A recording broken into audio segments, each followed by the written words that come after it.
Major টুর্নামেন্টে top batsman of ফর্মে যেতে পারে, এটা আসলে দলের জন্য ভালো নয়, কিন্তু এটা কিন্তু অস্বাভাবিক কোনো বিষয়ও নয়। নতুন বলে ব্যাটিং করাটা কিন্তু অপেক্ষাকৃত কঠিন। I can remember Inzamul Haq 2003 world কাপে এভারেজ ছিল 10, পাকিস্তান গ্রেটেস্ট ব্যাটসম্যান। তার আগ পর্যন্ত ওয়ার্ল্ড কাপের আগ পর্যন্ত ভালো ছিল, ওয়ার্ল্ড কাপে যে ফর্ম হারিয়ে ফেলেছেন, পুরো ওয়ার্ল্ড কাপের 10 এভারেজ ওয়ার্ল্ড কাপ শেষ করেছে। এটা অনেক সময় অনেক ব্যাটসম্যানের ক্ষেত্রে হয়, এটা খুব মানে এটা হলে সমস্যা। কাইন্ড অফ প্লেয়ার যারা সবসময় পারফর্ম করেছেন তখন তাদেরকে তো আপনি বাদ দিতে পারবেন না। সাকিবের কাছে সবসময় প্রত্যাশা থাকে ভালো পারফরমেন্স। ইশাদকে নিয়ে তো আসলে আমরা অনেক দিন ধরেই চেষ্টা করেছি। একজন খেলোয়াড়কে খেলাতে হলে তো কোচদের একটু সাহায্য লাগে, সেটা ডেফিনেটলি হাতুড়ি সিংহে দেওয়া উচিত। দলটার উপর বিশ্বাস তো সবসময় ছিল। আমি তো আগে বলেছি যে এই দলটা খারাপ দল নয়, আমরা এই দলটাকে খারাপভাবে ভাবছিলাম। এটা মনে প্রবলেমটা আমাদের ছিল, যতটা দলের ছিল তার থেকে বেশি প্রবলেম মনে আমাদের ছিল। আমরা অনেক চেষ্টা করেছি দলটা খুব খারাপ সেটা প্রমাণ করার জন্য বিভিন্নভাবে, এবং আমার মনে হয় আমরা দলটাকে অনেক প্রেশারে ফেলেছি। দলটাকে অনেক ওয়ার্ল্ড কাপে খেলতে গিয়েছিল যেখানে তাদের নির্ভরে খেলার কথা, সেখানে আমরাই মনে হয় তাদের উপর প্রেশার ক্রিয়েট করেছিলাম, যেটা ঠিক নয়, ডেফিনেটলি ঠিক নয়। বাট সোফার টিমটা ভালো কোঅপ করেছে। স্পেশালি সিরিজ জেতার পরে we are under lot of pressure, but সেখান থেকে ওয়ার্ল্ড কাপ সিরিজে তো আরও বেশি প্রেশার ছিল। We had very two good games. প্রথম দুটো গেম আমাদের খুব ভালো ছিল, সাউথ আফ্রিকার সাথে আনফর্চুনেটলি শেষ করতে পারিনি, বাট আমাদের নেদারল্যান্ডের সাথে জেতাটা প্রত্যাশিত ছিল। বাট নেদারল্যান্ড কিন্তু খারাপ দল নয়, সেখানে জিততে পেরেছে। আমি প্রিটি শিওর যে নেপালের সাথে আমার রেজাল্টটা ভালো হবে। সেকেন্ড রাউন্ডে কোয়ালিফাই করেছি, এই রাউন্ডে কোয়ালিফাই করাটা কিন্তু খুব ডিফিকাল্ট ছিল। দুটি বড় দল, চ্যাম্পিয়ন কন্টেন্ডার দল কিন্তু প্রথম রাউন্ডে বিদায় নিয়েছে। সোফার এই ওয়ার্ল্ড কাপে তো বাংলাদেশ পারফরমেন্স আমি মনে করি যথেষ্ট ভালো, এবং সেকেন্ড রাউন্ডে আমি ভালো কিছু প্রত্যাশা করছি। সাকিবের কাছে সবসময় প্রত্যাশা থাকে ভালো পারফরমেন্স, বাট দিন শেষে কিন্তু সেও কিন্তু হিউম্যান বিং, এবং কোনো প্লেয়ারই আসলে সবসময় ভালো পারফরমেন্স হয় না। বিরাট কোহলির মতো খেলোয়াড় কিন্তু প্রথম 3 ম্যাচের কোনো রান করেনি। সাকিব সময় মতো পারফর্ম করবে কিনা সেটা দেখার বিষয় ছিল। প্রথম 2 ম্যাচে প্রত্যাশার মতো পারফর্ম করতে পারেন, বাট খুব ইভেন নেদারল্যান্ডের ম্যাচটা খুব ইম্পর্টেন্ট ছিল, ইম্পর্টেন্ট ম্যাচে পারফর্ম করেছে। অবভিয়াসলি সবসময় এরকম হবে। এবার কিন্তু ক্রিকেটটা হচ্ছে, ওয়ার্ল্ড কাপটা হচ্ছে বেশ চ্যালেঞ্জিং কন্ডিশনে, সবার জন্য কষ্ট হচ্ছে, রান করতে কিন্তু সবারই কষ্ট হচ্ছে। ইটস নট সামথিং যে আপনি যাবেন যে ব্যাট করবেন রান করবেন, এরকম কিন্তু কিছু নয়। সবাই স্ট্রাগল করছে। তো সেই ক্ষেত্রে এরকম সবার ক্ষেত্রে হতে পারে, বাট সময় মতো ফিরে এসেছে, এবং সামনে আমাদের আরও বড় বড় খেলা আছে। আশা করছি যে সেখানেও সে পারফর্ম করবে।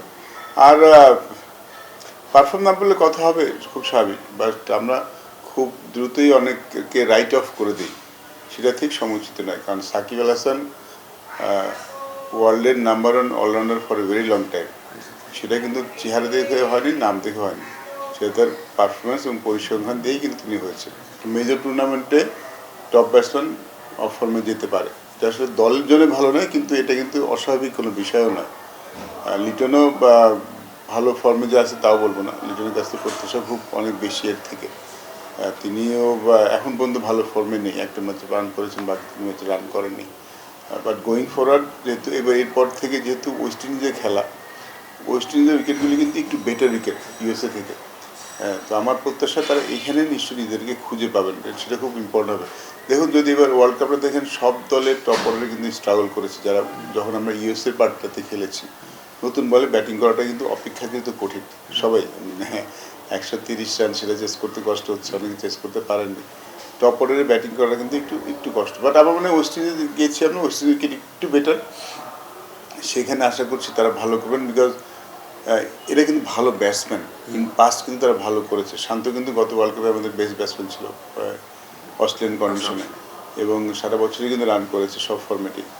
সো একটা ফর্মেটে রান মানে একটা সিরিজে একটা টুর্নামেন্টে যদি রান না করে, এটা কিন্তু অনেক সময় আমাকে I can remember Inzamul Haq 2003 world কাপে এভারেজ ছিল 10, পাকিস্তান গ্রেটেস্ট ব্যাটসম্যান।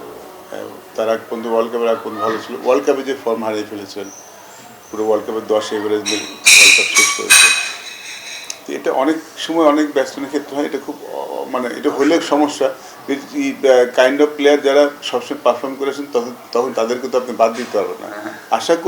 আশা করতেই পারি যে তারা যেন ফর্মে ফিরে আসেন, বিকজ এরপর থেকে কিন্তু একটু ভালো কন্ডিশনে ব্যাটিং করার সুযোগ হয় আমাদের। সাউথ আফ্রিকার সাথে খেলা কিন্তু ওয়ান সাইডেড হওয়ার আমরা সবাই ভেবেছিলাম, রাইট? সাউথ আফ্রিকার সাথে খেলা বাংলাদেশ আউটপ্লেড হয়ে যাবে এরকম কোনো কথা ছিল ওয়ার্ল্ড কাপে যাওয়ার আগে আমরা চিন্তা করি। আমরা তখন চিন্তা করছিলাম যে ইন্ডিয়া, নেদারল্যান্ড কিংবা নেপাল এই দুটি ম্যাচ আমাদের জিততে হবে, তারপরে আমরা হয়তো যদি ইকুয়েশন চেঞ্জ করতে হবে। কিন্তু আমরা শ্রীলঙ্কাকে হারিয়েছি, সাউথ আফ্রিকার সাথে অলমোস্ট জিতেছি। I think out of 40 overs 38 overs বাংলাদেশের পক্ষে ছিল। 2টি ওভারে বাংলাদেশ ম্যাচ হয়েছে, 2টি ওভার সাউথ আফ্রিকা গিয়েছে। বাট 38 ওভারে কিন্তু বাংলাদেশের যদি ম্যাচ দেখেন বাংলাদেশে গিয়েছিল। These are big teams, Australia, South Africa. আফগানিস্তানও এখন বিগ টিম, বাট আফগানিস্তান কিন্তু বাংলাদেশের সাথে কিছুদিন আগে হেরে গেছে, 2-0 হেরে গেছে। তো আমার মনে হয় না এই দলগুলিকে হারানো অসম্ভব। আর ওয়ার্ল্ড কাপ স্টেজে আসলে কাউকে কোনো গ্রুপ, ছোট গ্রুপ কোনো বড় গ্রুপ দেখার কিন্তু অবকাশ নেই। আপনি সেমিফাইনাল যেতে চান, আপনাকে এই ধরনের টিমের সাথে খেলেই আপনাকে সেমিফাইনাল যেতে হবে। একটা জিনিস প্লাস পয়েন্ট আমাদের জন্য, আমরা সেকেন্ড রাউন্ডে একটু নির্ভর হয়ে খেলতে পারবো, আমাদের উপর অত প্রেশার থাকবে না যেটা আমাদের ফার্স্ট রাউন্ডে ছিল। সেটা আমাদের স্বাভাবিক খেলাটা খেলতে আর একটু সাহায্য করতে পারে, আমার বিশ্বাস এটাই। যখন নির্বাচন করেছে আমাদের আসলে কোনো সংশয় ছিল না। ট্যালেন্ট সম্বন্ধে আমরা খুব ভালো মতো দেখে শুনে নিয়েছি। তামিমের জন্য একটু আনফর্চুনেট ছিল, বিকজ তানজিদ, আমরা ছোটো তামিম বলি, আনফর্চুনেট ছিল ওয়ার্ল্ড কাপের মধ্যে স্টেজে তাকে নাম্বার ওয়ান ওপেনিংয়ের নাম্বার ওয়ান হিসেবে যেতে হয়েছে। যদি আরেকজন সিনিয়র ওপেনার থাকতো তাহলে তামিমের উপর প্রেশারটা পড়তো না। অবভিয়াসলি তার জন্য একটু বেশি হয়েছে, but is a wonderful player. আমার মনে হয় যদি ও নিজের খেলাটাকে আরেকটু উন্নত করতে পারে, ধরে রাখতে পারে, বাংলাদেশের পক্ষে ওর ফিউচারটা খুব ভালো, খুব ব্রাইট। বিকজ হিজ এ, ওর মধ্যে স্কিলটা আছে ডেফিনেটলি। ভালো লাগছে যে আস্তে আস্তে নিজেকে ও আরও ভালো উন্নতির দিকে নিয়ে আসছে, যেটা খুব ইম্পর্টেন্ট। আমরা আসলে অনেক প্লেয়ারকে নিয়ে আসি, শুরুতে ভালো করে পরের দিকে অতটা মেনটেন করতে পারে না, বাট দেখে মনে হচ্ছে আমি আস্তে আস্তে নিজেকে আরও ইমপ্রুভ করছি, বিকজ ওর মধ্যে স্কিলটা আছে। Is skilful player. যখন ভালো করে ডেফিনেটলি ভালো লাগে, বিকজ আমাদের মধ্যে তো কোনো সংশয় ছিল না।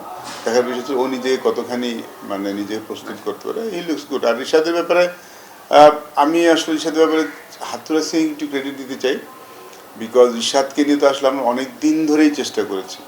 আমাদের আসলে যেটা দরকার ছিল যে আমাদের একজন খেলোয়াড়কে খেলাতে হলে তো কোচদের একটু সাহায্য লাগে, সেই সাহায্যটা আমরা কোনো কোচের সাথে পাচ্ছিলাম না। ডোমেস্টিক ক্রিকেটে আমরা এটা ফেস করেছি। রিশাদকে আমরা সবসময় তো সব দলে রাখি, একাদশে খেলানো হতো না, একাদশ সাথে সবসময় আমরা করতে পারি যত যে ডোমেস্টিক টিমগুলি তো সিলেক্টরা করেন না, আমরা শুধু স্কোয়াডটা করে দিতে পারি। এই টিমে নিয়ে গেছি, সব জায়গায় নিয়েছি, সব জায়গায় ঘুরিয়েছি।